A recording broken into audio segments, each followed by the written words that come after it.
Bienvenidos a Hora Clave. Pablo, ¿qué tal? Mariano, buenas noches. Doctor Roberto Labaña nos honra en este penúltimo programa del año con Así su presencia. ¿Sabe, doctor Labaña, que estuve leyendo un libro? Nos vamos a mostrarlo. ¿Dónde lo muestro, muchachos? ¿Acá?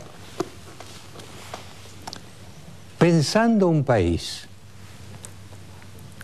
Lo notable de este libro, que lo he leído con mucho interés y mucha atención, es que no es solo del doctor Labaña. Es el doctor Labaña y un equipo, ¿no? Entonces uno estaba pensando acá, esto es prácticamente un equipo de gobierno. Porque, fíjese, por ejemplo, acá lo tuvimos hace muy poco, a Eduardo Amadeo para hablar del tema social. Acá también escribe sobre el tema social. Alieto Guadañi. Alieto Guadañi sobre el tema de educación, ¿no? González Fraga sobre el campo.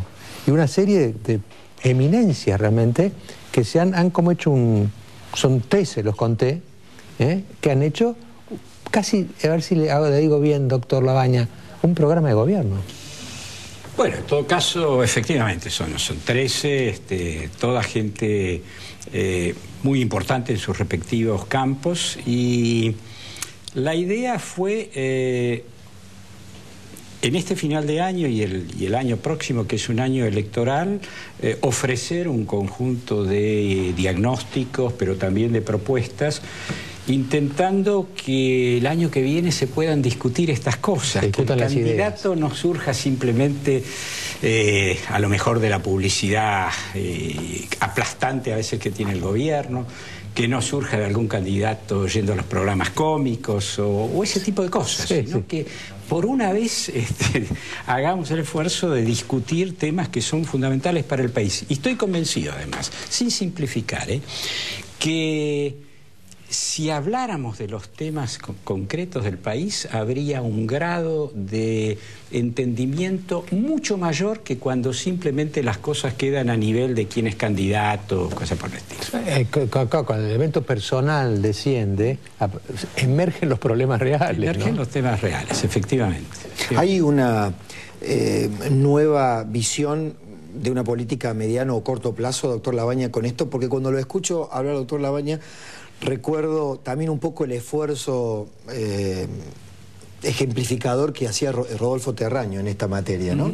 Hay como determinadas personas que están buscando que se discuta y que no se discuta en términos personales, un libro, una persona, sino que los equipos se comiencen a discutir. Así es, sí, mire, yo en esta oportunidad adopté justamente este criterio de invitar a gente muy destacada a trabajar. Distinto de lo que hice en el año 2007. En el año 2007, cuando fui candidato a presidente, hice un libro a título personal, que era La Argentina que merecemos, porque entendía que el que era candidato tenía que asumir un compromiso personal, más allá de que discutiera y hablara con sus equipos técnicos. Pero en esta oportunidad dije, no, en esta oportunidad vamos a hacer algo que sea mucho más amplio, incluso con gente que pertenece a corrientes políticas distintas, ¿no? Es decir, que es lo que de alguna manera enriquece adicionalmente el diálogo. Yo voy a hacer una confesión ahora, con el doctor Labaña. Yo soy un viejo liberal. Soy viejo y soy liberal, pero él cuando vino, me advertí una cosa que yo no había advertido antes. Uno veía los planes de ajustes liberales y demás, y ahora es bastante evidente que toda esa escuela ortodoxa, digamos, no le prestó suficiente atención al consumo.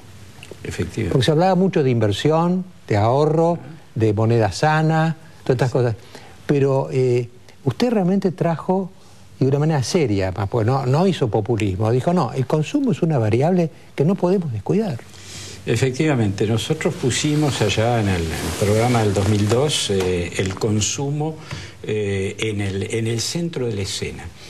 Y desmentimos de alguna manera el criterio de que si hay mucho consumo no hay inversión. Es al revés, es decir, es el consumo, es la existencia de un mercado muy activo, con gente con poder de compra, la que termina atrayendo la inversión. Y efectivamente así ocurrió. Argentina llegó a todavía había que seguir avanzando, pero llegó a niveles récords en materia de inversión porque, bueno, quien invertía sabía que tenía una alta posibilidad. Ahora, cuando usted se fue, vino una segunda oleada que ya fue más populista y quizá más inflacionaria, ¿no? Bueno, claro, justamente la gran diferencia que hay, porque a veces el gobierno pretende casi crear la sensación de una continuidad, porque se ha seguido ocupando del consumo.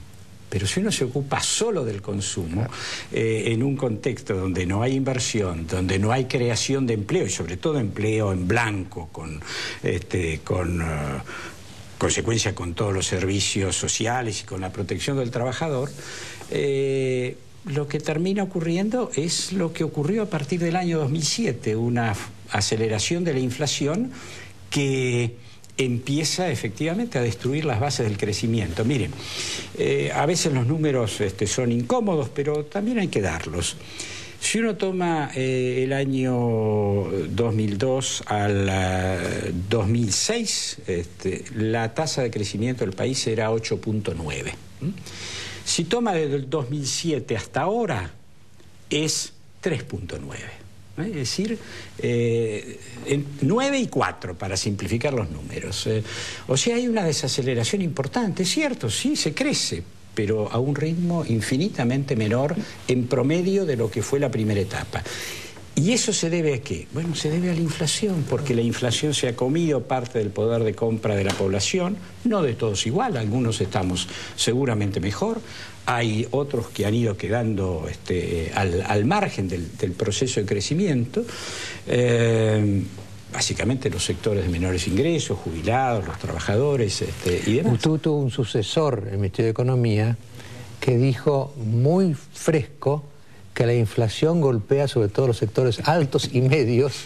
Cuando uno ve la inflación de alimentos al lado del resto de la inflación, la impresión no es esa, ¿no? Bueno, prefiero creer que fue un lapsus que no cree en eso. Ahora, siguiendo el hilo del razonamiento, los sucesores suyos, o el esquema político del gobierno, que de alguna manera siempre defendió el consumo interno como una bandera política, reemplazó, o en todo caso complementó, el desborde inflacionario con inyección de dinero a los sectores de menos recursos. El gobierno justifica su asistencia social como una especie de paliativo a la inflación para intentar justificar lo que dijo el ministro Boudou, porque decía, la inflación le pega más a clase media, media alta, porque nosotros inyectamos una ayuda social directa en subsidios muy grande. A ver, usted dijo la palabra clave, es paliativo. Es decir, el gobierno viene corriendo con los subsidios de atrás.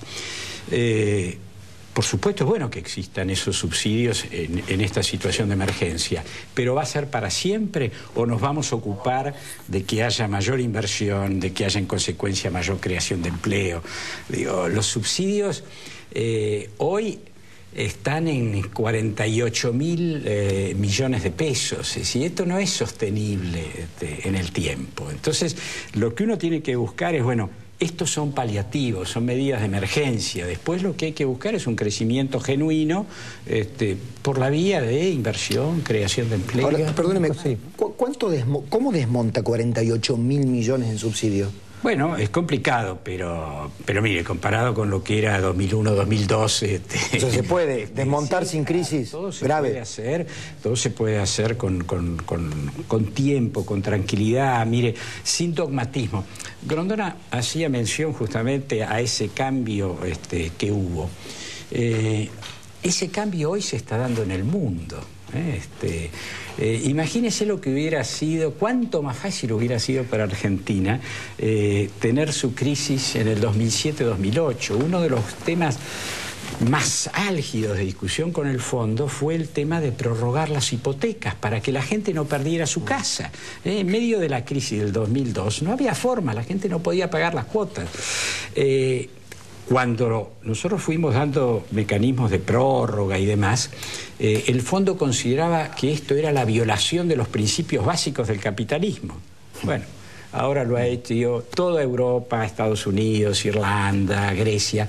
Es decir, otra de las cosas que hay que evitar siempre es el dogmatismo, es decir, hay que mantener grados de flexibilidad. El mundo, la región, su propio país cambia muy rápidamente y en consecuencia quien gobierna tiene que saber entender lo que está pasando y adaptarse sin ser rígido, ¿no?